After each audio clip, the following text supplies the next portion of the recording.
Los cuadernos de cada asistente se habían ido colmando con los pormenores de aquellas violentas muertes. Aunque todos acusaban ya cansancio, estoicos se abstuvieron de pedir un alto en la tarea. Mientras tanto, las horas transcurridas hicieron que la luz natural, filtrada a través del ventanal, comenzara a declinar oscureciendo el ambiente. Arthur se dio cuenta y ordenó efectuar un recreo. Encendió la iluminación a gas.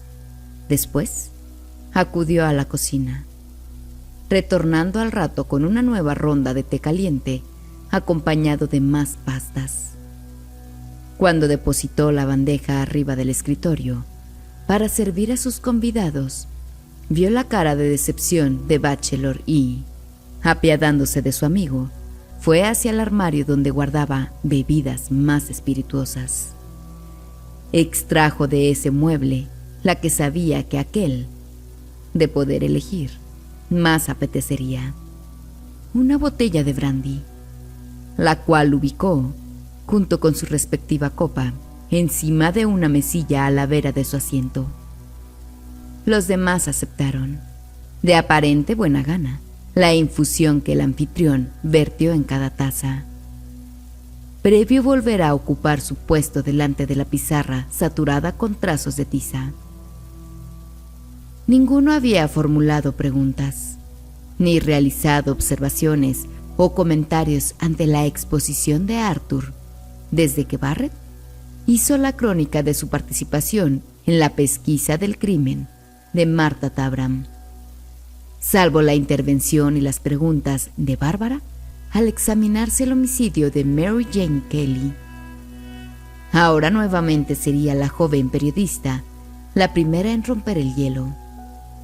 Deberíamos mantener un orden y discutir qué hay de relevante acerca de Mary Ann Nichols, propuso. Los otros se mostraron conformes y el líder aguardó que sus asistentes planteasen las interrogantes que dicho homicidio les sugería. A estos les tocaba ahora llevar a cabo el ejercicio de reflexión. Para tal fin, habían recogido sus notas, tras recibir en esa reunión los mejores datos posibles. Una información selecta, con la cual ni siquiera Scotland Yard contaba. Charles dio comienzo al examen. Lo que salta a la vista es que este evento resultó distinto a los dos anteriores. A Emma Smith la liquidaron tras un exceso de fuerza. Tal vez solo deseaba castigarla. En el segundo crimen, el matador seguramente fue un soldado. Podría haber sido el que habló con Thomas esa noche, pero da la sensación de haberse tratado de una riña entre un cliente y la prostituta, por causas que desconocemos. El patán se descontroló y es notorio que aquí hubo intención de matar. No se le asestan 39 cuchilladas a alguien si no se le quiere ver muerto. Y bueno, ¿cuál es tu conclusión?, terció su hermano. Que Nichols representó la inicial víctima de una seguidilla homicida.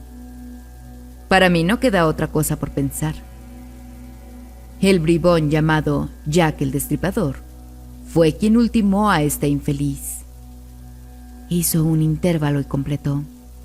Y también asesinó a las restantes. Como ninguno de los presentes aportó nada más, el principal del equipo anunció: hay consenso en lo que dices, y dado que el comité nos contrató para acabar con los homicidios, debemos enfocarnos solo en capturar a ese individuo. Los que finiquitaron a Smith y a Tabram son delincuentes que no reincidirían en matar. Nuestro problema nació a partir de la madrugada del 31 de agosto, cuando victimaron a Polly. Pasemos ahora al caso de Annie Chapman. La joven Doyle volvió a preguntar. La autopsia prueba que la violencia aumentó a ritmo de vértigo. Le extirparon órganos y quisieron decapitarla, pero fue obra del mismo loco. También aquí le cortó la garganta y luego cometió todo aquel desastre, encarnizándose con el cadáver. Inesperadamente, Bachelor interrumpió. Yo no estoy seguro de que fuera el mismo tipo. A la anterior no le sacaron órganos, y a esta sí. Justo coincidió con la información que diera el juez. Aquí parece entrar en juego un grupo de traficantes. Dejó la frase inconclusa. Su jefe completó aquel pensamiento. Sí, te refieres a la hipótesis de que a las víctimas las destriparon para comerciar con sus órganos.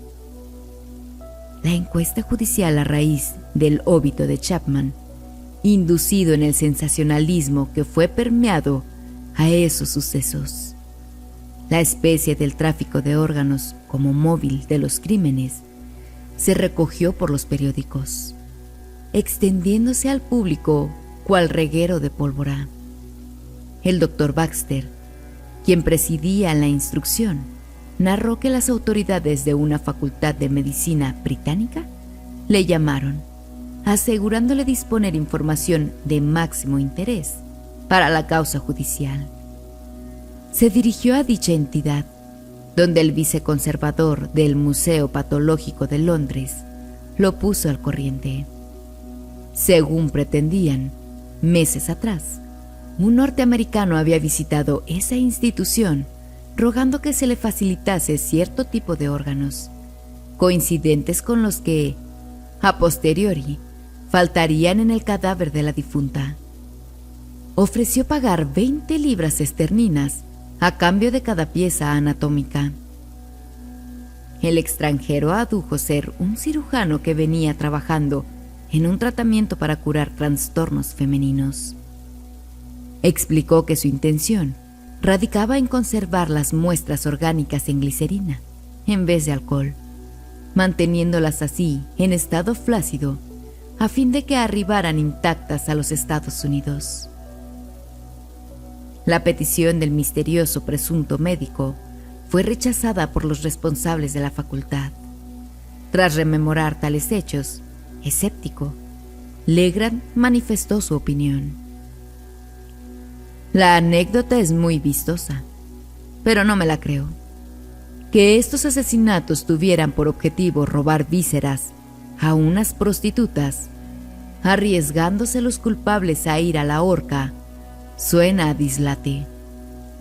Les bastaba con comprar piezas anatómicas, extirpadas de fallecidos en las morgues. Siempre podrían sobornar a un cuidador o a un médico y hacerse con ese material.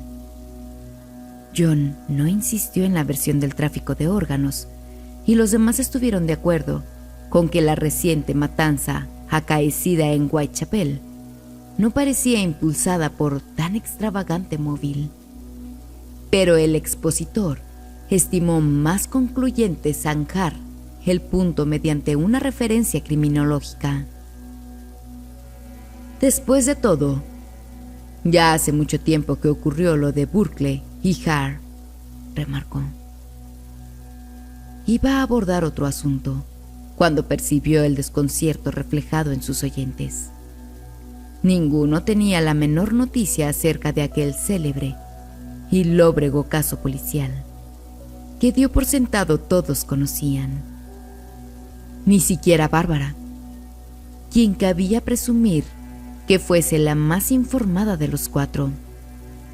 Les pareció una descortesía dejarlos en ascuas, y aunque resumir la historia de los infames tratantes de cuerpos constituyese una digresión, les refirió muy someramente de qué iba aquello.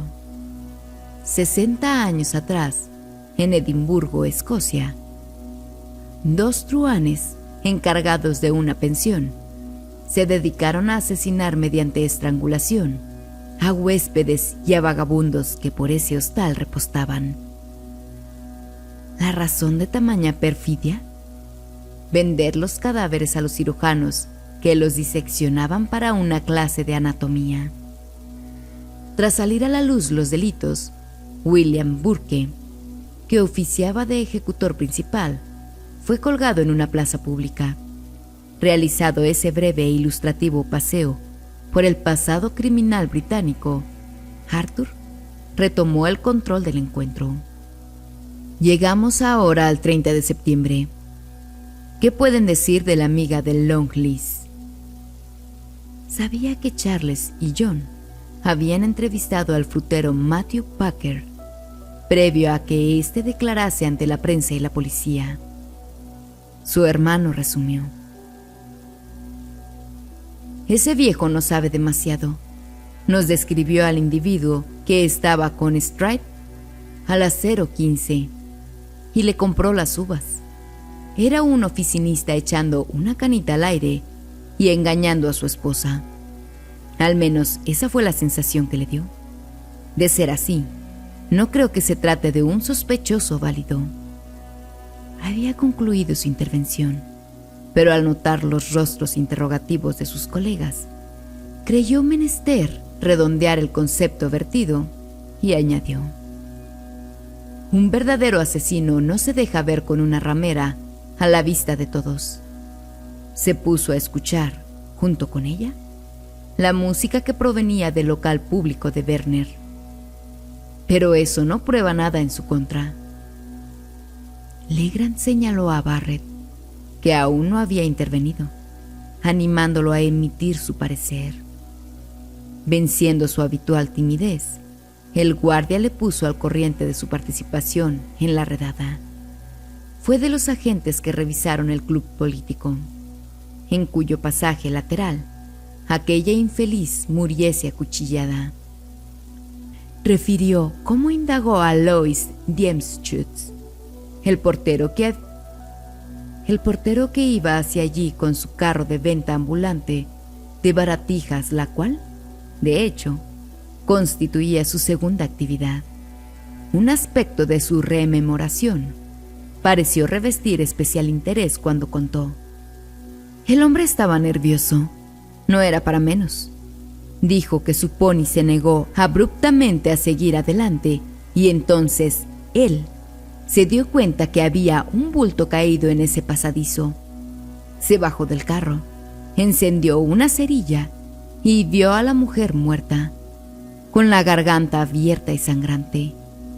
Estaba convencido de que el culpable acechaba aún, oculto en el callejón. Sí, ¿y por qué?, se le interrogó. Me explicó que el pony estaba asustado, que el esquino era muy sensible y había olfateado la presencia del extraño agazapado en las sombras. Ese dato pintaba interesante, pero no arrojaba mayor luz. Aquel vendedor ambulante no pudo aportar una descripción del ejecutor, porque no lo vio. No obstante, su especulación de que éste se hallaba escondido cuando él irrumpió con su carro por aquel pasaje servía para suponer que el ataque había sido muy reciente y que la sanguinaria faena quedó a medio hacer. Legrand así lo entendía y concluyó: si fuese cierto que lo interrumpieron antes de que pasara a destripar, podría, en verdad, tratarse de nuestro homicida. Su atractiva amante levantó una mano pidiendo la palabra. A él ese gesto le causó gracia. Parecía una alumna escolar dirigiéndose a su maestro. Y pudo tratarse aquí de dos asesinos, o de un asesino y su cómplice, que le despejaba el camino y le advertía si se aproximaban extraños, puntualizó. Muy interesante esta teoría tuya, pero ¿qué pruebas dispones de tal cosa? La chica se explicó. Como ustedes sabrán, tengo mis contactos entre los reporteros de The Star. Ese periódico publicó solo una parte de las verdaderas declaraciones que les formuló el húngaro. Omitieron un dato esencial. Hizo una pausa, con el fin de dotar de mayor suspenso a su intervención, y destacó: en realidad, el segundo sujeto, que oficiaba de campana, sacó un cuchillo para intimidarlo y no una pipa, como los diarios erradamente difundieron. Conforme momentos atrás se había descrito, el judío húngaro Israel Schwartz representó un testigo clave. Sorprendió a un grandul aporreando a Elizabeth en el pasaje de la calle Werner, donde instantes más tarde se la encontraría muerta. Casi al mismo tiempo, vio a otro hombre aparecer de súbito. Este miraba hacia el lugar en que se consumaba el ataque. En realidad, el segundo sujeto que oficiaba de campana sacó un cuchillo para intimidarlo y no una pipa, como los diarios erradamente difundieron. Conforme momentos atrás se había descrito, el judío húngaro Israel Schwartz representó un testigo clave. Sorprendió a un grandul aporreando a Elizabeth en el pasaje de la calle Werner, donde instantes más tarde se la encontraría muerta. Casi al mismo tiempo, vio a otro hombre aparecer de súbito. Este miraba hacia el lugar en que se consumaba el ataque, pero también escudriñaba nerviosamente en derredor, cual si estuviese controlando, presto a brindarle cobertura al agresor. El The Star y también el Evening Post, que copió esa crónica, afirmaron que este individuo se asustó al percatarse de la dramática escena y, al igual que Schwartz, se alejó presuroso de allí. Divulgaron que aquel desconocido había extraído de sus ropas una pipa y que la mantuvo asida en su mano, como para disponerse a fumarla. Dado que el testigo no sabía hablar inglés, era fácil hacer creer que refirió a que el otro sostenía una pipa y no un cuchillo. Los presentes tomaron nota de la curiosa anécdota que la periodista acababa de relatarles. 2 asesinos. Como si no bastase con uno solo, Charles intervino. Si ese otro sacó un cuchillo para amenazar al testigo y correrlo, esto significa que el que degolló a Long Liz tenía un compinche activo. Y si el matador de la sueca era Jack el Destripador, ya no nos enfrentamos a un criminal solitario. Eso explicaría por qué está costando tanto prenderlo. Nadie refutó esa razonable deducción, y con ella pareció darse por saldado el análisis del inicial ataque fatídico perpetrado ese 30 de septiembre. Pero minutos después de concretarse aquel crimen, esa madrugada, se halló el cadáver de otra meretriz terriblemente mutilado en la Plaza Mitre.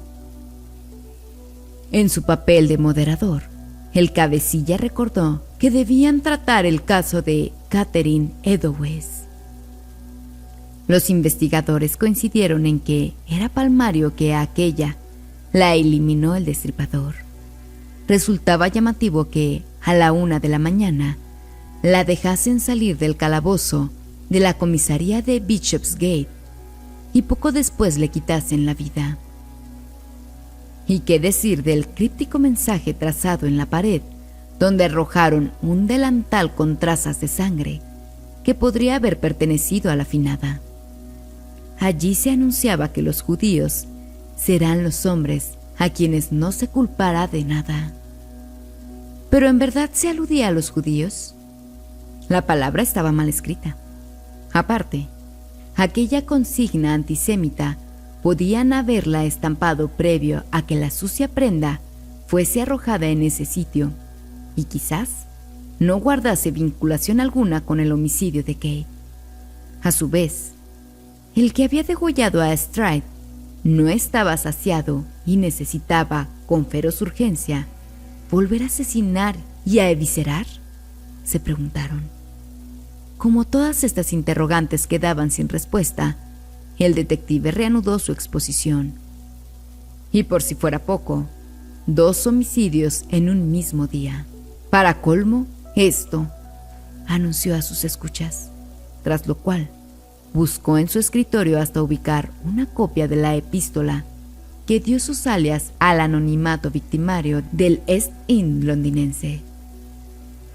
todos conocían el contenido de aquella misiva que, 3 días antes de la noche del doble crimen, arribó a la Agencia Central de Noticias de Londres, donde Bárbara trabajaba. Pero el director del equipo no se privó de leerla ante ellos, en voz alta, una vez más. Querido jefe, constantemente oigo que la policía me ha atrapado, pero no me echarán mano todavía. Me he reído cuando parecen tan listos y dicen que están tras la pista correcta. Ese chiste sobre mandil de cuero me hizo partir de risa. Odio a las putas y no dejaré de destriparlas hasta que me harte. El último fue un trabajo grandioso. No le di tiempo a la señora ni de chillar. ¿Cómo me atraparán ahora? Me encanta mi trabajo y quiero empezar de nuevo si tengo la oportunidad. Pronto oirán hablar de mí y de mis divertidos jueguecitos. Guardé algo en la sustancia roja en una botella de cerveza de jengibre para escribir, pero se puso tan espesa como la cola y no la pude usar. La tinta roja servirá igual, espero. En el próximo trabajo le cortaré las orejas a la dama y las enviaré a la policía para divertirme. Guarden esta carta en secreto hasta que haya hecho un poco más de trabajo y después tírenla sin rodeos. Mi cuchillo es tan bonito y afilado que quisiera ponerme a trabajar ahora mismo si tengo la ocasión. Buena suerte. Sinceramente suyo, Jack, el Destripador. Y en una especie de postdata impresa transversalmente, el redactor del comunicado se mofaba. No se molesten si les doy mi nombre profesional. No estaba bastante bien para enviar esto antes de quitarme toda la tinta roja de las manos. Maldita sea. No ha habido suerte todavía. Ahora dicen que soy médico. Estaba redactada con tinta roja, y en cuanto a su forma en el mensaje, aparecían patentes americanismos como boss, jefe, fix me, atrápame y shan't quite, no abandonaré. ¿Y bien? ¿Alguna opinión sobre esta carta?, inquirió, recorriendo su vista por cada uno de ellos. A cual más agotado, a esa tardía hora, todos lo estaban excepto John, quien rato atrás vaciaría su botella de brandy y ahora descansaba. Sus ojos cerrados por el sueño y sus ronquidos lo delataban. Afuera se cernía la noche. El interrogador mostró compasión y dio por concluida la reunión de trabajo. Agradeció a sus asistentes y, tras despertar al dormido con un ligero zamarreo, procedió a pagar una extra de su salario a cada uno. Hecho ello, mandó venir carruajes para trasladarlos a sus respectivos hogares. Cuando sus 3 colaboradores masculinos partieron, dio a la chica un cariñoso beso y la alabó efusivamente por su actuación durante esa jornada. Recalentaron los restos de la cena anterior, elaborada por una cocinera de verdad, y cenaron. La invitada sintió alivio al ver que su amado no intentó cocinar algo por su cuenta. Ya había tenido bastante con el pollo casi crudo del mediodía. Luego de la ingesta, pasaron a saborear uno de los vinos reservados de la bodega personal del anfitrión. Al cabo, la muchacha le dijo: ¿Cómo emborrachaste a Bachelor? Lograste que olvidase preguntarte de nuevo qué era lo que sabías y no querías compartir. Él sonrió y ella prosiguió: No quisiste que los otros supieran lo del asesino del torso, según lo apodó tu amigo el Dr. Bond. El asesino del torso, los crímenes del Támesis, recordó Arthur, y su mente deambuló al pasado.